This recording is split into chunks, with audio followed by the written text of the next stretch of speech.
Guys, ഇന്ന് നമുക്കൊരു 5 minute crochet flower ഉണ്ടാക്കിയാലോ. ഇതൊരു ബിഗിനർ ഫ്രണ്ട്ലി ക്രോഷിയാണ്.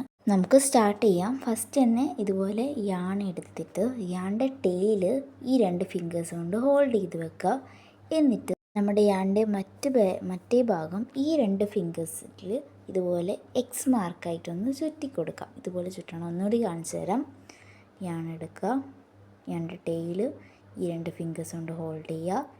ഈ 2 ഫിംഗേഴ്സിന് ഇതുപോലെ റാപ്പ് ചെയ്ത് എടുക്കുക. ഇത് മറ്റേ ഭാഗവും നമ്മൾ പിടിച്ച് വെക്കണം.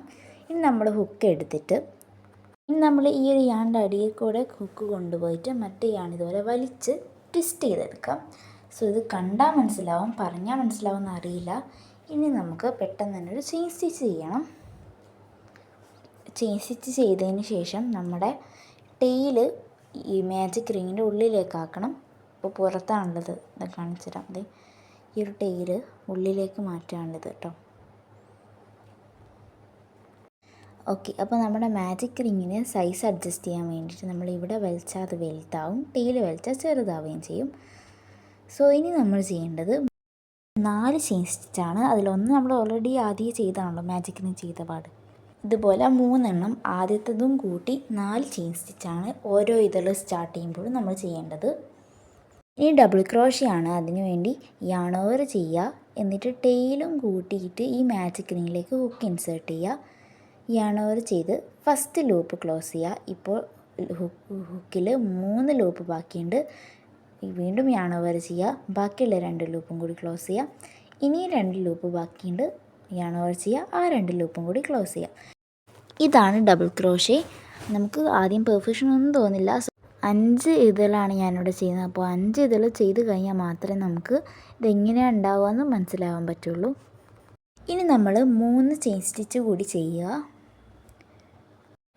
ചെയിൻ സ്റ്റിച്ചിന് ശേഷം നമ്മളൊരു സ്ലിപ്പ് സ്റ്റിച്ച് കൂടി ചെയ്യാനുണ്ട്. നമ്മൾ ചെയ്ത പെറ്റൽ ക്ലോസ് ആക്കാൻ വേണ്ടിയിട്ടാണ് നമ്മൾ സ്ലിപ്പ് സ്റ്റിച്ച് ചെയ്യുന്നത്. സ്ലിപ്പ് സ്റ്റിച്ച് ചെയ്യാൻ വേണ്ടിയിട്ട് യാൺ ഓവർ ചെയ്യാതെ തന്നെ മാജിക് റിങ്ങിലോട്ട് ഹുക്ക് ഇൻസേർട്ട് ചെയ്യുക. എന്നിട്ട് യാൺ ഓവർ ചെയ്ത് ഹുക്ക് മാജിക് റിങ്ങിലൂടെ വലിച്ചെടുക്കാം. ഇനി ഹുക്കിലുള്ള ആ ലൂപ്പും കൂടി ഒന്ന് ക്ലോസ് ചെയ്ത് കൊടുക്കാം.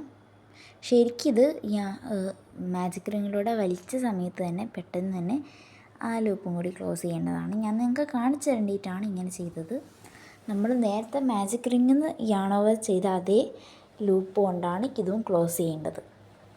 അപ്പോൾ ഇതോടെ ഒരു പെറ്റൽ കഴിഞ്ഞിട്ടുണ്ട്. ഇനി നമ്മൾ അടുത്ത പെറ്റൽ സ്റ്റാർട്ട് ചെയ്യുമ്പോഴും 4 ചെയിൻ സ്റ്റിച്ച് ചെയ്യുക, ഡബിൾ ക്രോഷേ ചെയ്യുക, പിന്നെ 3 ചെയിൻ സ്റ്റിച്ച് ചെയ്യുക, സ്ലിപ്പ് സ്റ്റിച്ചും ചെയ്യുക. ഇതാണ് ഒരു പെറ്റലിൻ്റെ ഒരു പാറ്റേൺ എന്ന് പറയുന്നത്. ഇപ്പോൾ പെറ്റലിൻ്റെ ഒരു ചെറിയൊരു ഷേപ്പ് മാത്രമേ ഉണ്ടാവുള്ളൂ. ഈ പാറ്റേൺ നമ്മൾ 5 ഇതെല്ലാം ചെയ്താൽ തന്നെ നമ്മുടെ ഫ്ലവർ റെഡി ആവുന്നതാണ്. സോ നമുക്കിതൊന്ന് സ്പീഡിൽ ചെയ്യാം.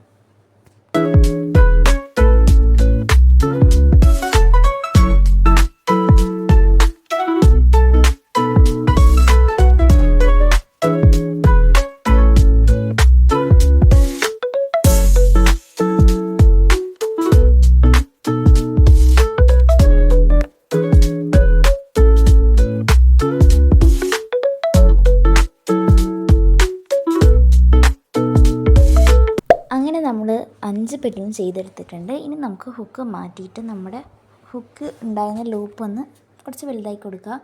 ഇനി നമ്മൾ ടെയിൽ പിടിച്ച് പതിയെ ഒന്ന് വലിച്ചു കൊടുക്കുമ്പോൾ നമ്മുടെ ഫ്ലവറിൻ്റെ ഷേപ്പായിട്ടത് വരുന്ന കാണാം. പെറ്റൽസൊക്കെ അറേഞ്ച് ആയിട്ട് നമ്മുടെ വിടവൊന്നും ഇല്ലാതെ വരുന്ന കാണാം. നല്ലോണം ഒന്ന് വലിച്ച് കറക്റ്റായിട്ട് ഒരു വിടവും കാണിക്കാത്ത രീതിയിൽ ഇതുപോലെ വലിച്ചെടുക്കുക. ഇനി നമുക്ക് ഈ ഒരു ലൂപ്പ് ക്ലോസ് ചെയ്യാൻ വേണ്ടിയിട്ട് ഈ ലൂപ്പ് കുറച്ച് കൈകൊണ്ട് ലേശം വലുതാക്കി കൊടുക്കാം.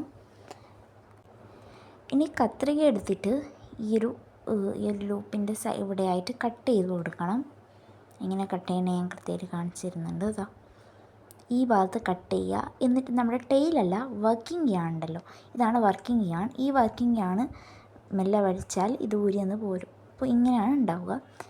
ഇനി നമ്മളിപ്പോൾ 2 എൻഡ് നമുക്ക് ബാക്കിയുണ്ട്. അത് നമ്മൾ കട്ട് ചെയ്ത് കഴിഞ്ഞാൽ ഏതെങ്കിലും ഒരു സ്റ്റിച്ച് വലിച്ചാൽ തന്നെ നമ്മുടെ ഫുൾ ക്രോഷേ വർക്കും ഊരി നൂലായിട്ടെന്ന് വരും. അതുകൊണ്ട് തന്നെ നമുക്ക് നമ്മുടെ ക്രോഷേ വർക്ക് ഊരി പോകാത്ത രീതിയിൽ ഈ ടെയിൽ എൻഡ്സിനെ എങ്ങനെയാണ് മാറ്റുക നോക്കാം. അതിനു വേണ്ടി നമുക്ക് വേണ്ടത് നീഡിലാണ്. നീഡിൽ സാധാരണ ക്രോഷ്യ ഷോപ്പിൽ യാണൊക്കെ ലഭിക്കുന്ന ഷോപ്പിൽ കിട്ടിയതാണ് കേട്ടോ നീഡിൽ. അപ്പോൾ നമ്മൾ ഈ ഒരു ടൈലിൻ്റെ എടുക്കുക, എന്നിട്ട് നീഡിലേക്ക് ഇതുപോലെ ഇട്ട് കൊടുക്കാം.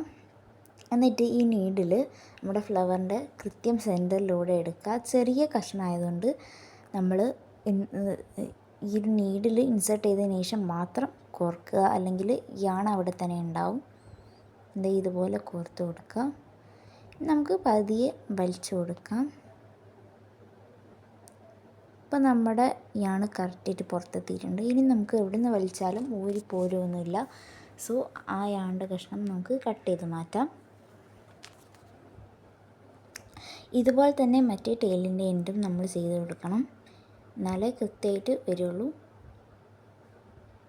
നമ്മുടെ ഏതെങ്കിലും ഒരു സ്റ്റിച്ച് തെറ്റിയിട്ടുണ്ടെങ്കിൽ നമുക്ക് നമ്മുടെ ഹുക്ക് വർക്ക് ചെയ്യുന്നതിനിടെ നമ്മുടെ ഹുക്ക് ലൂപ്പിൽ നിന്ന് ഊരിയതിന് ശേഷം നമ്മുടെ വർക്കിംഗ് യാണ് പിടിച്ച് വലിച്ചാൽ മതി. എന്നാൽ നമുക്ക് തെറ്റിയിടം വരെ വലിച്ച് പോക്കാം. എന്നിട്ട് അവിടെ നിന്ന് വീണ്ടും റീസ്റ്റാർട്ട് ചെയ്താൽ മതി തെറ്റിയെടുത്തു നിന്ന്. അതുപോലെ തന്നെ പ്രത്യേകം ശ്രദ്ധിക്കേണ്ട കാര്യം, ചെയ്യുന്നതിനിടെ ആ വർക്കിംഗ് യാണ് പിടിച്ച് വലിച്ചാൽ ഫുൾ ഊരി പോരും. വർക്കിംഗ് യാണ് ശ്രദ്ധിച്ച് പിടിക്കുക. നമ്മൾ ഇതും കൂടി ക്ലോസ് ചെയ്ത് കൊടുക്കുന്നുണ്ട് ഇതുപോലെ. ഇപ്പോൾ നമ്മുടെ ഫ്ലവർ നല്ല ഷേപ്പായിട്ട് നല്ല ഭംഗിയിൽ വന്നിട്ടുണ്ട്. ഇതുപോലെ നിങ്ങൾക്ക് എത്ര ഫ്ലവർ വേണമെങ്കിൽ ഉണ്ടാക്കാം. നമുക്ക് വേണമെങ്കിൽ ഇത് ക്ലിപ്പിലൊക്കെ ഒട്ടിച്ചിട്ട് നമുക്കൊരു നല്ലൊരു ഹെയർ ആക്സസറി ആയിട്ട് ഉപയോഗിക്കാൻ പറ്റും. ഇതാണ് നമ്മുടെ ഫ്ലവറിൻ്റെ ഫൈനൽ ഔട്ട്പുട്ട്. എന്തായാലും വീഡിയോ ഇഷ്ടമായി ലൈക്ക് ചെയ്യുക, ചാനൽ സബ്സ്ക്രൈബ് ചെയ്യുക. എന്തെങ്കിലും വീഡിയോ ക്ലിയർ ആവാത്തുണ്ടെങ്കിൽ കമൻറ്റ് ചെയ്താൽ മതി. ബൈ.